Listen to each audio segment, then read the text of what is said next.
'Twas in the broad Atlantic, mid the equinoctial gales, that a young fellow fell overboard among the sharks and whales.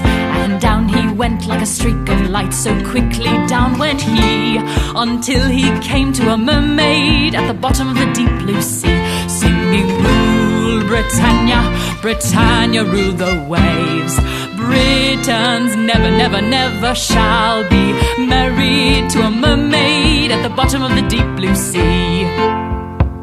She raised herself on a beautiful tail and gave him a soft white hand.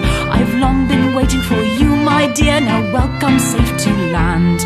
Go back to your messmates one last time and tell them all from me that you're married to a mermaid at the bottom of the deep blue sea, singing, Rule Britannia, Britannia, rule the waves.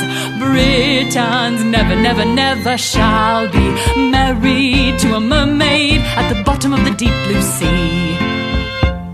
We sent a boat to look for him, expecting to find a corpse, when he came up with a bang and a shout and a voice sepulchrally hoarse, singing, "Rule Britannia, Britannia, rule the waves.